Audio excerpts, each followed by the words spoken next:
여기까지입니다. 많으신가요?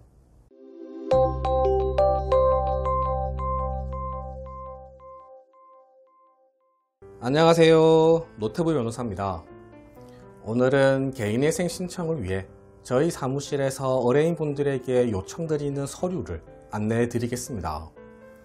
구체적으로 말씀드리기 전에 먼저 한 말씀 드리면, 개인회생 신청서에 첨부되는 서류는 오늘 소개해 드리는 서류보다 훨씬 많다는 점입니다.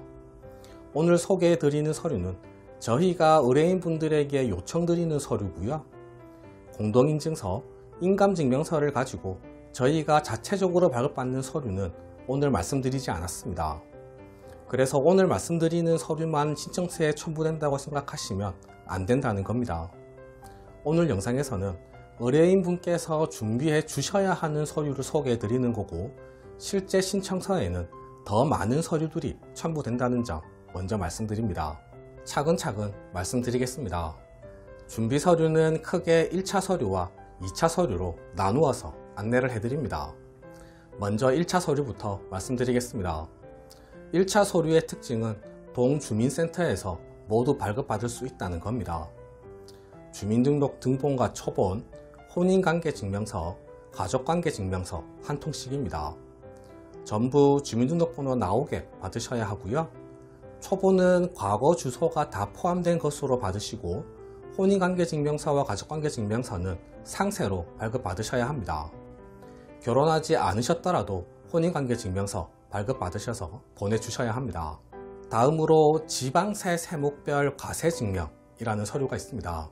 한 통 발급받으시면 되는데요.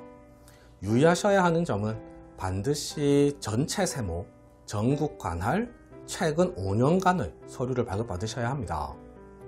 다른 1차 서류들은 크게 어려운 점이 없는데요. 지방세 세목별 과세 증명을 받으실 때는 유의하셔야 합니다.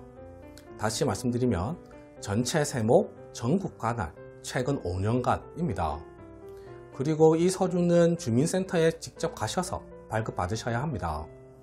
인터넷을 통해서는 전체 세목, 전국 관할, 최근 5년간으로 발급이 되지 않습니다. 그리고 지방세를 체납하지 않으셨다면 지방세 납세 증명, 체납하셨다면 체납 확인서가 필요하겠습니다.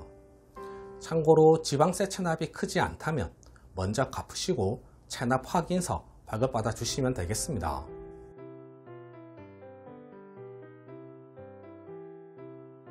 다음으로 신분증 앞 뒷면 사본이 필요하고요.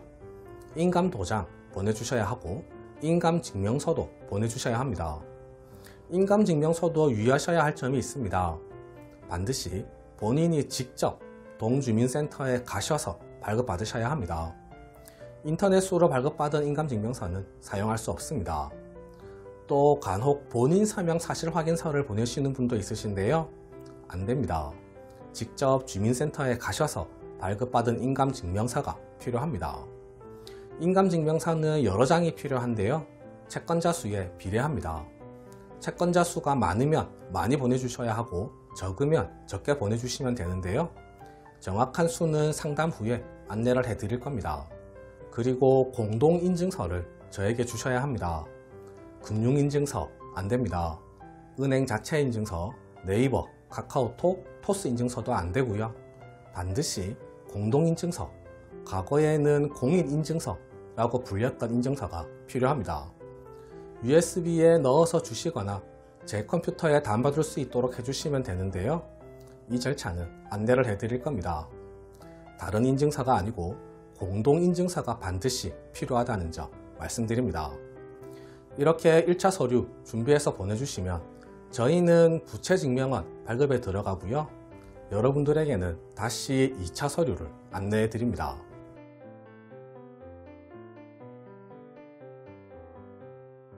2차 서류 중에 많은 서류들은 저희가 인감증명서와 공동인증서로 발급받게 되고요. 저희가 발급받을 수 없는 서류들만 여러분들에게 요청드립니다. 한 가지 말씀드릴 부분은 2차 서류는 의뢰인분의 상황에 따라 달라질 수 있다는 겁니다. 그래서 이 영상에서는 기본적인 서류들을 안내해 드릴 거고요.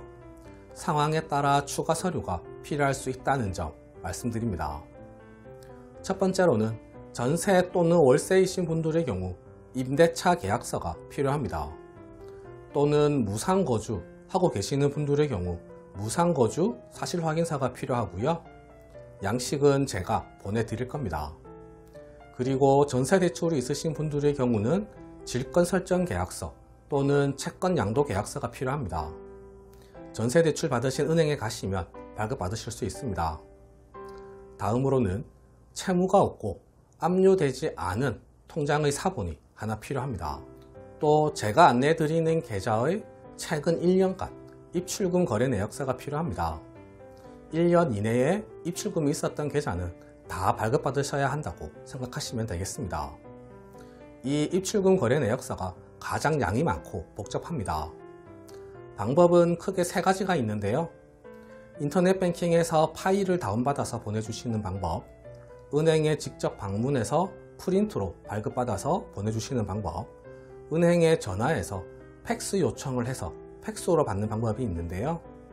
마지막 팩스로 받는 방법은 최후의 수단으로 생각해 주셔야 하겠습니다. 양이 많으면 팩스가 제대로 들어오지 않는 경우가 훨씬 많았습니다. 인터넷 뱅킹 통해서 파일로 주시거나 은행에서 발급받아 보내주시는 것이 좋겠습니다. 그리고 인터넷 뱅킹을 통해서 엑셀 파일로 보내주시는 경우도 많은데요. 대부분의 법원에서는 엑셀 파일을 출력하거나 엑셀 파일을 PDF 파일로 저장해서 제출해도 괜찮습니다. 그런데 정말 간혹 엑셀 파일 말고 은행 홈페이지에서 다운 자체를 PDF 파일로 받아서 제출하라고 하거나 은행에서 직접 출력한 거래 내역을 제출하라고 하는 경우가 있습니다. 엑셀 파일은 수정이 가능하기 때문인데요. 1년에 한두 번 있는 일이니 크게 신경 쓰지 않으셔도 되겠습니다. 그리고 보험이 있으신 분들의 경우 해약 예상 환급금 증명서가 필요합니다. 어떤 보험사에서 발급받아야 하는지는 제가 안내해 드릴 겁니다. 그리고 차량이 있으신 분들의 경우 차량 등록 원부를 발급받아 주셔야 하고요. 자동차 보험의 보험 증권도 보내주시면 되겠습니다. 거의 다 왔습니다.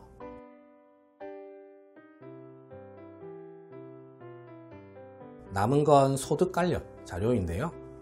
직장인의 경우는 재직증명서, 근로계약서, 최근 1년치의 급여명세서가 필요하고요. 퇴직금이 있으신 분들은 예상퇴직금 증명서 또는 퇴직연금 가입사실 확인서가 필요하겠습니다. 사업자이신 분들은 사업자 등록증 사본이 일단 필요하고요. 최근 1년치의 부가가치세 확정신고서, 부가가치세 과세표준증명, 최근 3년치의 종합소득세 확정신고서가 필요하겠습니다. 그리고 상황에 따라 달라질 수 있습니다. 가장 변동이 많은 부분이 바로 사업자분들의 소득 관련 자료입니다. 이제 마지막입니다. 채무증대 경위서를 작성해 주시면 되는데요. 양식은 제가 드릴 겁니다. 양식에 맞추어서 본인이 직접 작성해 보시길 권해드립니다. 글을 쓰는 걸 어려워하시는 분들이 많으신데요. 걱정하지 마시고 대략적으로 작성해 주시면 저희가 잘 다듬어 드리겠습니다. 여기까지입니다. 많으신가요?